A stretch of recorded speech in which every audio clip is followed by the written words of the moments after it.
ഇന്ന് ഈ തുറമുഖ നിർമ്മാണം പൂർണ്ണമായി നടപ്പിലാക്കുന്നത് 2015 ഓഗസ്റ്റ് മാസം ഉമ്മൻചാണ്ടി സാറിൻ്റെ ഗവൺമെൻറ് ഒപ്പിട്ട കരാറിൻ്റെ അടിസ്ഥാനത്തിലാണ്.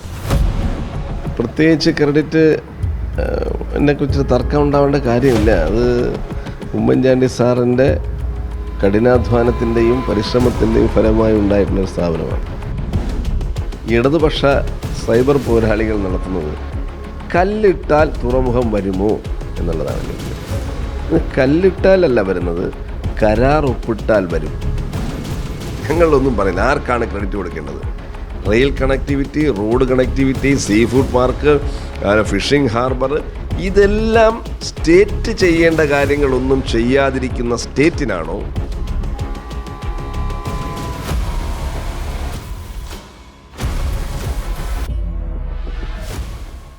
നമസ്കാരം.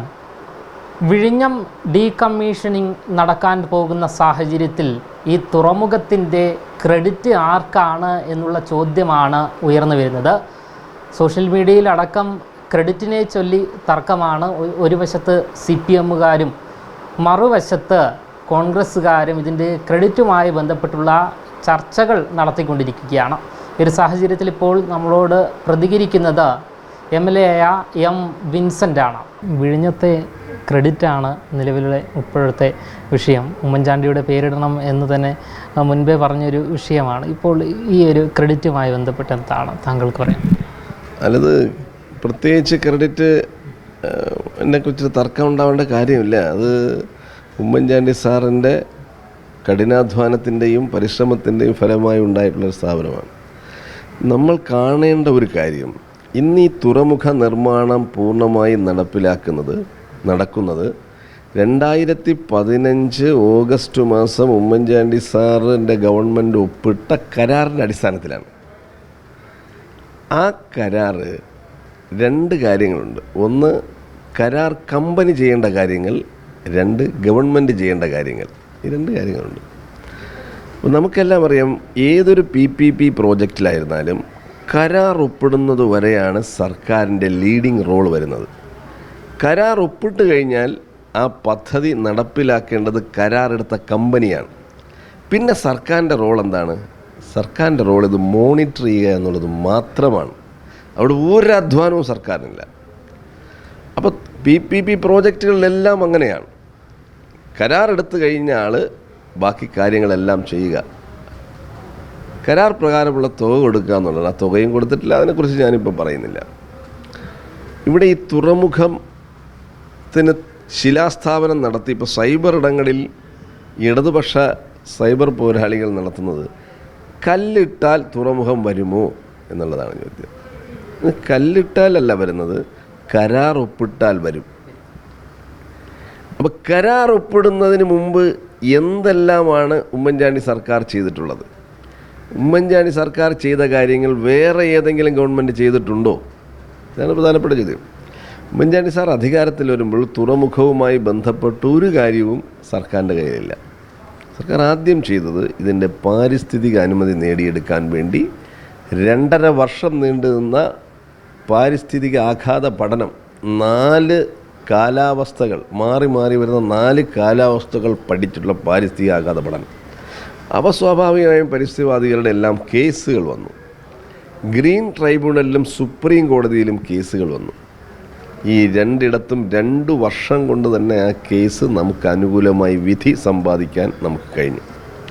അന്ന് കേസിൽ നമുക്ക് നെഗറ്റീവായി വന്നിരുന്നെങ്കിൽ ഒരിക്കലും ഈ തുറമുഖം യാഥാർത്ഥ്യമാവുകയില്ല. കാരണം ഇതിന് 40 കിലോമീറ്റർ അപ്പുറത്ത് കുളച്ചലിൽ കേന്ദ്ര ഗവൺമെൻറ്, ഇത് സ്റ്റേറ്റ് പ്രോജക്റ്റാണ്, കേന്ദ്ര ഗവൺമെൻറ് അന്ന് അവിടുത്തെ പ്രതിനിധിയായിരുന്ന ശ്രീ പൊൻ രാധാകൃഷ്ണൻ കേന്ദ്ര സർക്കാരിലെ ഫിഷിങ്ങിൻ്റെ ചുമതലയുള്ള ഷിപ്പിങ്ങിൻ്റെ ചുമതലയുള്ള മന്ത്രിയായിരുന്നു.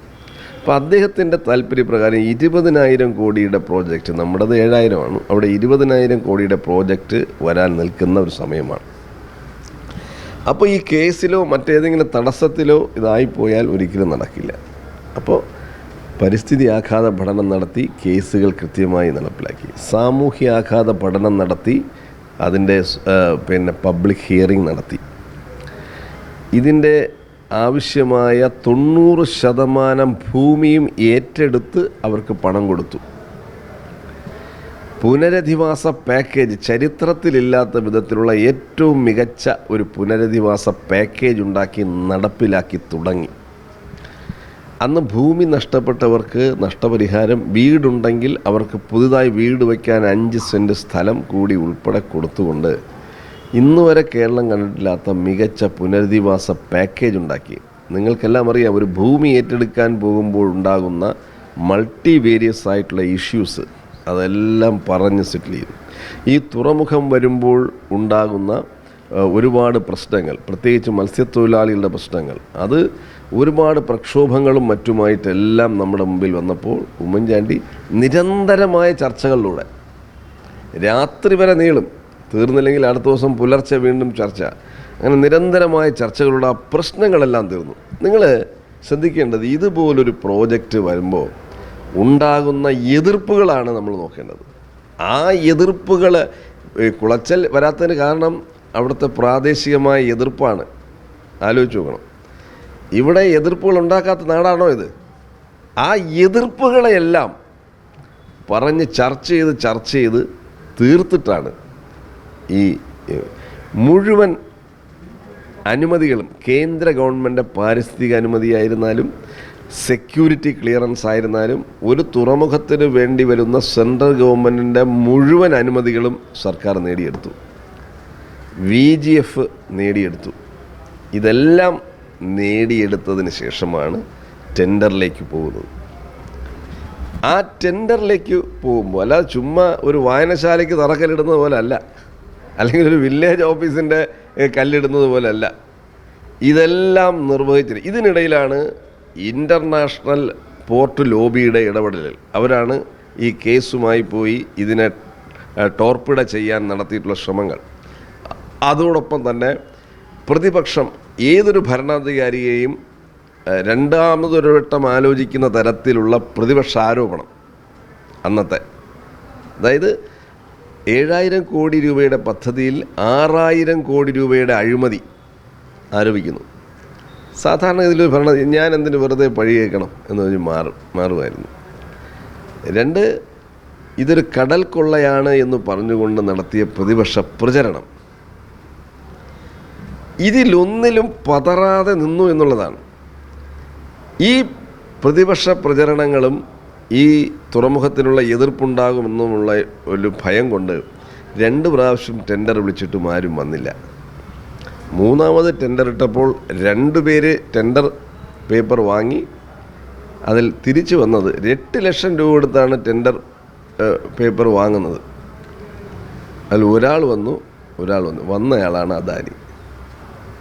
അവരെ നമ്മൾ കൺവിൻസ് ചെയ്യിപ്പിച്ച് ഈ കരാർ ഒപ്പിടിയിക്കുന്നത് വരെ എടുത്തിട്ടുള്ള കഠിനാത്വം, ഒരു ഹെർക്കൂലിയൻ ടാസ്ക്കാണ്, ഒരു ഭഗീരഥ പ്രയത്നമാണ് ഉമ്മൻചാണ്ടി നടത്തിയത്. അല്ലാതെ ഒരു കല്ലിട്ടു എന്ന് പറയുന്ന നിസ്സാരമായ കാര്യമല്ല അതിൻ്റെ പിന്നിലുണ്ടായത്. ഒരു മനുഷ്യൻ്റെ കഠിനാധ്വാനം, കൺവിക്ഷൻ, കൃത്യത. ഇതിനകത്ത് വേറൊരു കാര്യമുണ്ട്. തുടക്കത്തിൽ തന്നെ ഉമ്മൻചാണ്ടി സാറ് കാണിച്ചൊരു ബുദ്ധി, പ്ലാനിംഗ് കമ്മീഷനെ കൂടി അതിൻ്റെ ഒരു മേൽനോട്ടം നേടിയെടുത്തു എന്നുള്ളതാണ്. സ്റ്റേറ്റിൻ്റെ പ്രോജക്റ്റാണ്. പക്ഷെ ഉമ്മൻചാണ്ടി സാറ് അന്ന് പ്ലാനിംഗ് കമ്മീഷൻ്റെ വൈസ് ചെയർമാനായിരുന്ന മുണ്ടേക് സിംഗ് അലുവാലിയയ്ക്ക് കത്തെഴുതി, നിങ്ങളുടെ ഗൈഡൻസ്, നിങ്ങളുടെ നേതൃത്വം ഇതിനുണ്ടാകണം എന്ന് പറഞ്ഞു. മുണ്ടേക് സിംഗ് അലുവാലിയയുടെ നേതൃത്വം ഉണ്ടായിരുന്നു. അദ്ദേഹത്തിൻ്റെ ഇൻഫ്രാസ്ട്രക്ചർ അഡ്വൈസർ ഒരു ഗജേന്ദ്ര ഹൽദിയ, അദ്ദേഹം കോവിഡ് കാലത്ത് മരണപ്പെട്ടു പോയി. അദ്ദേഹമാണ് ഇതിൻ്റെ എല്ലാ ടെൻഡർ വരെയുള്ള എല്ലാ കാര്യങ്ങൾക്കും. അപ്പോൾ ഗവൺമെൻറ്റിൻ്റെ അനുമതികൾ പെട്ടെന്ന് കിട്ടും. കാരണം പ്ലാനിംഗ് കമ്മീഷൻ്റെ നിയന്ത്രണവും നേതൃത്വവും ഉള്ളതുകൊണ്ട് അതെല്ലാം കിട്ടി. അപ്പോൾ ഏതെങ്കിലും തരത്തിൽ തടസ്സം വരുന്നതെല്ലാം നീക്കിയിട്ടാണ് ടെൻഡറിങ്ങിലേക്ക് പോയത്. ഇനി കരാറിൻ്റെ കാര്യം.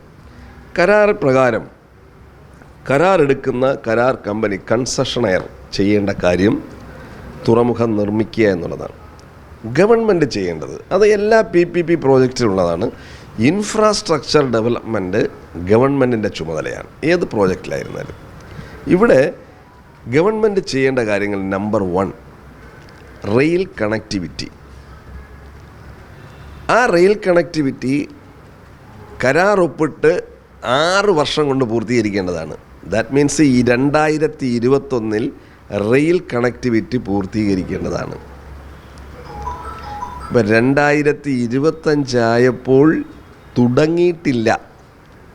ആരാണ് റെയിൽ കണക്ടിവിറ്റി, റെയിൽവേ ലൈൻ ഉണ്ടാക്കേണ്ടത് ആരുടെ ചുമതലയാണ്? പിണറായി വിജയൻ എന്ന മുഖ്യമന്ത്രിയുടെ അധികാരത്തിലിരിക്കുന്ന സംസ്ഥാന ഗവൺമെൻറ്റിൻ്റെ ചുമതലയാണ്. തുറമുഖം നിർമ്മിക്കേണ്ടത് ആരുടെ ചുമതലയാണ്? അദാനിയുടേതാണ്. അതിൽ അദാനി ചെയ്തോ? പിണറായി വിജയൻ റെയിൽവേയുടെ കാര്യം ചെയ്തോ? രണ്ടാമത്തെ കാര്യം സർക്കാർ ചെയ്യേണ്ടത് റോഡ് കണക്ടിവിറ്റി. 2 കിലോമീറ്ററാണ് തുറമുഖവും നാഷണൽ ഹൈവേയുമായിട്ട് ബന്ധിപ്പിക്കാൻ. ഈ 2 കിലോമീറ്റർ റോഡ് 2 കൊല്ലം, ഈ 9 കൊല്ലമായിട്ട് നടന്നില്ല എന്നാണ് കരാറിൽ പറഞ്ഞിരിക്കുന്നത്. ഈ റോഡ് പൂർത്തീകരിക്കേണ്ട കാലാവധി പറഞ്ഞിരിക്കുന്നതാണ് 2 വർഷം. എന്ന് പറഞ്ഞാൽ 2017 റോഡും 2021 റെയിൽവേയും പൂർത്തീകരിക്കേണ്ട ഉത്തരവാദിത്തം പിണറായി വിജയൻ സർക്കാരിനാണെന്നിരിക്കെ ഇത് രണ്ടും ചെയ്തില്ല. അതിൻ്റെ ഫലമായി എന്താണ്? നാളെ ബഹുമാനപ്പെട്ട പ്രധാനമന്ത്രി മറ്റന്നാൾ ഉദ്ഘാടനം ചെയ്യുന്ന വിഴിഞ്ഞം തുറമുഖത്തിൽ നിന്ന് ഒരു കണ്ടെയ്നർ പോലും പുറത്തേക്ക് വരില്ല. മനസ്സിലായില്ലേ? ഇപ്പം ഇതിനോടകം തന്നെ ഡിസംബർ മുതൽ കൊമേഴ്ഷ്യൽ ഓപ്പറേഷൻ ആരംഭിച്ചു. ഇതിനോടകം 6 ലക്ഷം കണ്ടെയ്നർ വരികയും പോവുകയും ചെയ്തു. ഒരു കണ്ടെയ്നർ നമ്മുടെ റോഡിലൂടെ വന്നിട്ടില്ല. ഇത് വരുമ്പോഴാണ് ഇവിടെ ലോജിസ്റ്റിക്സും മറ്റ് ഡെവലപ്മെൻറ്റ്സും എല്ലാം അനുബന്ധ വ്യവസായങ്ങളും എല്ലാം ഉണ്ടാകുന്നത്. ഇത് വന്നത് ഇപ്പോൾ എന്താണ് ഇവർ ചെയ്യുന്നത്? റോഡ് ഉണ്ടാക്കാൻ കഴിഞ്ഞില്ല. അപ്പോൾ ഇവരൊരു താൽക്കാലിക സംവിധാനം എന്നുള്ള നിലയിൽ ഇപ്പം നിലവിലുള്ള നാഷണൽ ഹൈവേയുടെ സർവീസ് റോഡ് ഉപയോഗിച്ച് പോവുകയാണ്.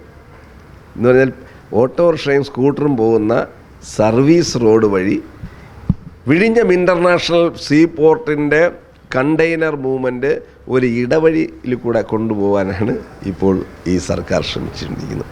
അപ്പം ഈ ഗവൺമെൻറ് ചെയ്യേണ്ട അടുത്ത കാര്യം എന്താണ്? പദ്ധതി പ്രദേശത്തേക്ക് വെള്ളമെത്തിക്കുക. അത് ടെൻഡർ ചെയ്യുന്നതിന് മുമ്പ് തന്നെ ഉമ്മൻചാണ്ടി സാറ് കമ്മീഷൻ ചെയ്തു. അടുത്ത കാര്യം വൈദ്യുതി എത്തിക്കുക.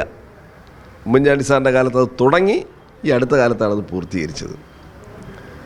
4ാമത്തെ കാര്യം, പരിസ്ഥിതി ആഘാത പഠനത്തിന് അനുമതി കൊടുക്കുമ്പോൾ വച്ച ഒരു കണ്ടീഷനാണ് ഒരു ഫിഷിംഗ് ഹാർബർ, മത്സ്യത്തൊഴിലാളികൾക്ക് ഒരു ഫിഷിംഗ് ഹാർബർ ഉണ്ടാക്കണം.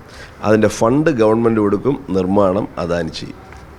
ഇന്ന് വരെ ആ ഫണ്ടും കൊടുത്തിട്ടില്ല, അത് നിർമ്മാണം തുടങ്ങിയിട്ട് പോലുമില്ല. മറ്റൊരു കാര്യമാണ് അവിടുത്തെ പ്രാദേശികമായിട്ടുള്ള ആളുകൾക്ക് തൊഴിൽ കൊടുക്കുന്നതിന് വേണ്ടി ഒരു സീ ഫുഡ് പാർക്ക് ഉമ്മൻചാണ്ടി സർക്കാർ 5 ഏക്കർ സീ ഫുഡ് പാർക്കിന് വേണ്ടി എടുത്തു. നാളിതുവരായി തുടങ്ങിയിട്ടില്ല. അപ്പം ഇനി നിങ്ങൾ തീരുമാനിക്കണം ആർക്കാണ് ക്രെഡിറ്റ് കൊടുക്കേണ്ടതെന്ന്. ഞങ്ങളൊന്നും പറയില്ല. ആർക്കാണ് ക്രെഡിറ്റ് കൊടുക്കേണ്ടത്? Rail connectivity, road connectivity, sea food park, phishing harbour, ഇതെല്ലാം സ്റ്റേറ്റ് ചെയ്യേണ്ട കാര്യങ്ങളൊന്നും ചെയ്യാതിരിക്കുന്ന സ്റ്റേറ്റിനാണോ? തുറമുഖം നിർമ്മിക്കുക അദാനി അപ്പുറത്ത് നിൽക്കുകയാണ്.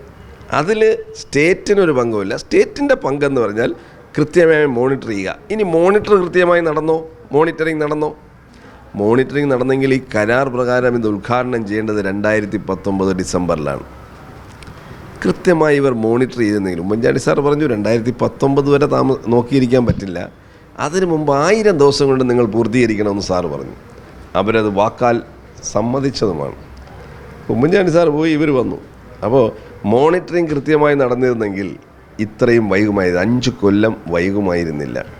അവർ പറയുന്നത് ഓഖി ഉണ്ടായി എന്നുള്ളതാണ്. ശരിയാണ്, ഓഖി ഉണ്ടായി. അത് കുറച്ച് ഇതല്ലേ ഉണ്ടാവുള്ളൂ.